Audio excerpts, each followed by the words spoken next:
Assalamualaikum warahmatullahi wabarakatuh. Perkenalkan, nama saya Rizka Sahara dari kelas 11 Menam.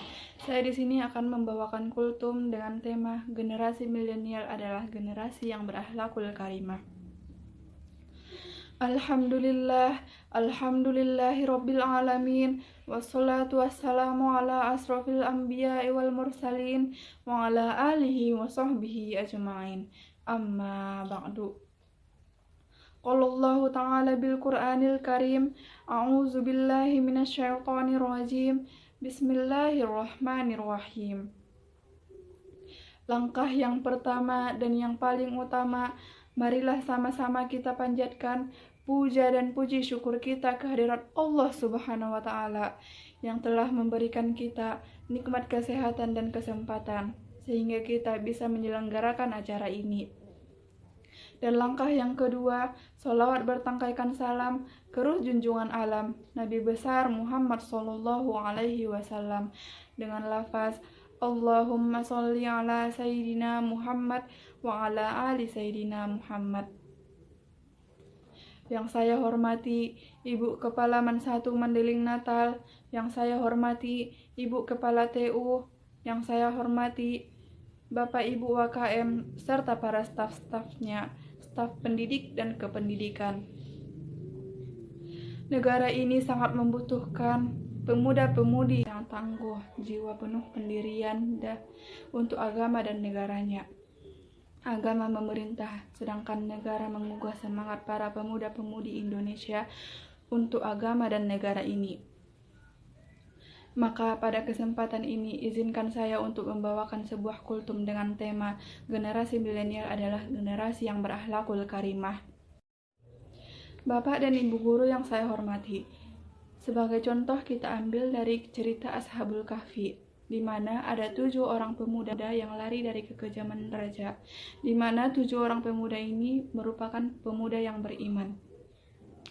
Mereka lari dari kekejaman raja yang kafir karena tidak mau mengikuti raja tersebut. Mereka mempunyai akidah yang kuat serta teguh pendirian. Pemuda-pemuda seperti inilah yang kita harapkan untuk bangsa kita untuk menjadi pelopor pembangunan, inspirator, dan organisator yang baik untuk masa depan dan kejayaan bagi bangsa kita ini. Lalu bagaimana peran pemuda yang sebagai generasi penerus bangsa kita ini? Alhamdulillah tidak sedikit remaja Indonesia yang giat untuk menimba ilmu, tidak sedikit pula masyarakat yang meraih prestasi, dan tidak sedikit pula bahkan anak-anak yang menciptakan karya nyata dan budaya guna untuk kepentingan negara. Namun di sisi lain, tidak sedikit pula remaja yang terbius oleh pergaulan bebas, seks bebas, dan bahkan perzinahan yang sudah merajalela di lingkungan kita ini. Bahkan sekarang kita sudah digemparkan dengan istilah pacaran islami.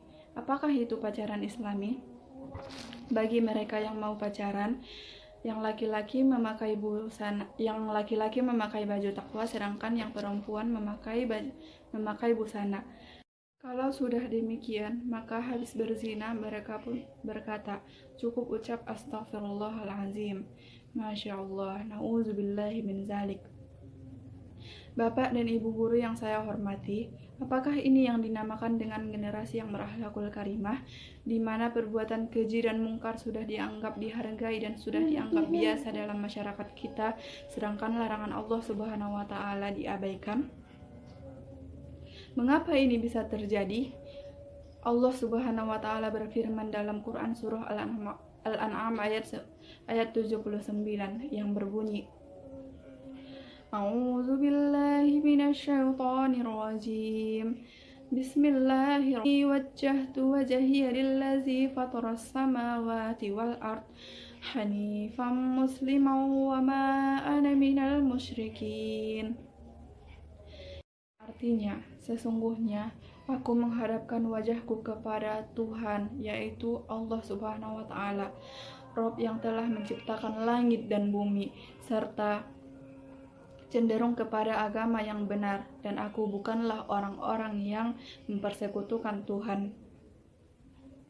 Bapak dan Ibu guru yang saya hormati, apakah kita rela masa depan bangsa kita ini terjatuh kepada pemuda-pemudi yang seperti itu? Tentu tidak, bukan? Lalu, bagaimana cara menciptakan generasi yang berakhlakul karimah? Ada 3 hal yang harus kita lakukan untuk menjadi generasi yang berakhlakul karimah. Yang pertama, menanamkan pendidikan agama pada remaja dan pada pemuda sejak usia dini. Yang kedua, untuk menciptakan generasi yang berakhlakul karimah, pepatah Arab mengatakan, keluarga adalah pendidikan utama dan pertama bagi setiap anak. Persiapkan dengan baik, maka akan sanggup melahirkan pemuda yang baik dan berakhlak mulia. Yang ketiga, kita sebagai generasi milenial dan generasi yang berakhlakul karimah, kita harus bisa menjauhi pergaulan bebas, seperti seks bebas, pergaulan bebas, dan perzinaan, dan lain sebagainya. Dan demikian dapat disimpulkan bahwa para remaja dan para pemuda-pemudi adalah generasi penerus bangsa, yaitu generasi yang berakhlakul karimah. Maju mundurnya suatu bangsa adalah tergantung di tangan para pemuda-pemudinya. Apabila pemudanya kuat, maka bangsa pun akan tegak. Apabila para pemuda-pemudinya lemah, maka bangsa pun akan goyah.